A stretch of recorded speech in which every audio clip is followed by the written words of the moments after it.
Around the 10th century, they discovered that controlled reheating of steel and rapid cooling in water makes it even stronger. This new tempered steel meant longer and sharper blades. So, who was the genius who figured all this out, you say?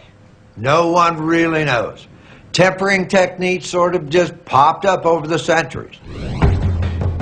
Separated by thousands of miles, two legendary swords were born of this new technology around the same time. The European longsword and the Japanese samurai sword, or katana. 15th century, Japanese katana. Warrior, the samurai. Blade, 36 inches.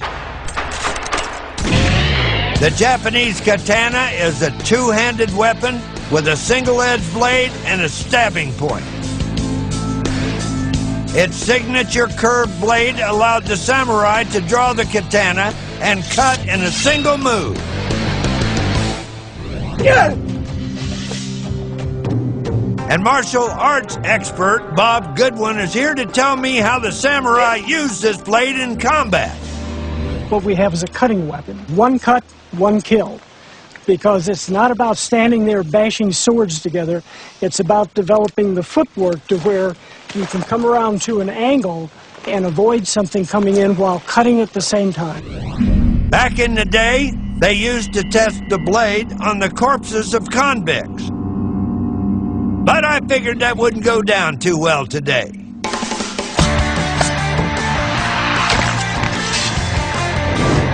Now, hacking at cabbages and coconuts is kind of fun. That was a pure slice. But how about something with a bit more substance, like a solid block of ice?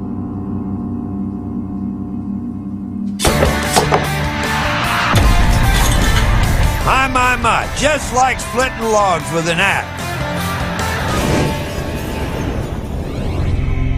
While the Japanese were perfecting their single-edged weapon, in Europe they had their own two-edged approach. 15th century, longsword. Warrior, the European knight. Blade, 40 to 50 inches long.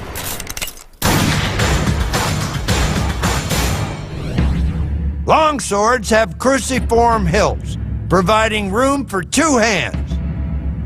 They often weighed as much as 4.5 pounds, with a straight double-edged blade nearly 4 feet long.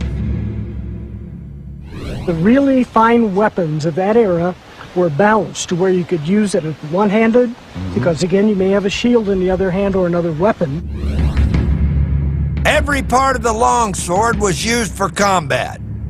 The pommel for pommeling, the broad blade for cutting. And as armor improved, the blades became narrower and pointier for thrusting.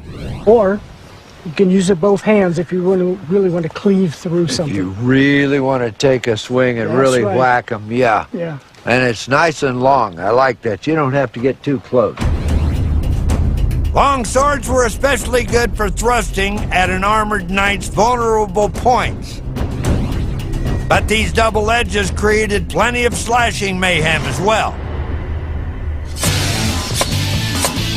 Properly sliced and diced.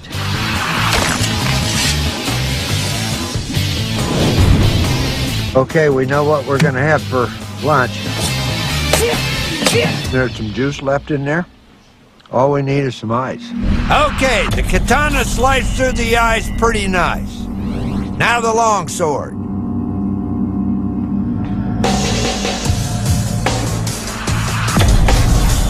Slashing the ice with the longsword is like hitting a brick. Heck, I only managed to shave it a little.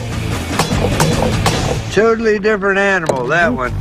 The katana definitely has the edge as an icebreaker. But nobody goes to war against ice cubes. What about the kind of leather armor worn by your average foot soldier?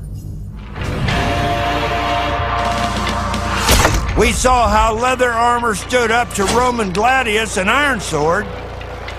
Well now, it's time for the heavyweight division. Longsword against Katana.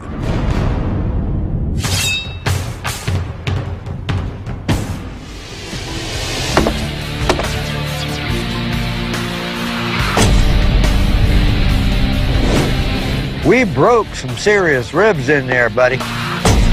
Okay. Well, let's try the Katana. Let's see what it does. With its diagonal slash called the dogari, the Katana outclasses the Longsword in the leather armor round. Well, there's no question about it. He just lost his arm, his heart, some of his intestines left. But that did take a big, nice hack out of that one. Two different weapons from the far-flung corners of the world. Both prized by the elite warriors of their culture. Both were the cutting edge of their respective armies in bloody battle. And both faced opponents in metal armor.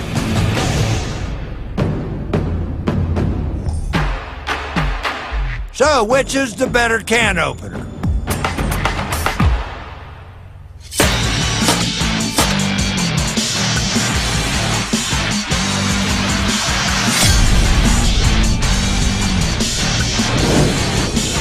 Not a real classy can opener. It did do some damage. It did what it's supposed to do. The Longsword packed a punch and made a small hole. But, other than that, not much impact on the armor. Let's get around the other side and try the samurai sword. Yes, sir.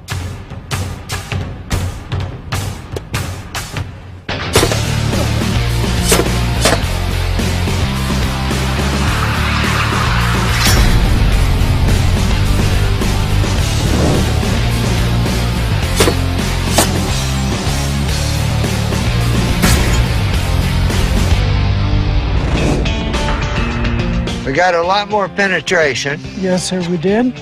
And we want a good half-inch in. Okay. Yes, sir. So there we have it. This samurai sword beats out the longsword again. Side by side, you can see the shorter steel blade of the Katana doesn't flex as much as the Longsword and penetrates deeper through the armor. And as a slashing weapon, the Katana is a work of art. In my book, the Katana beats the Longsword.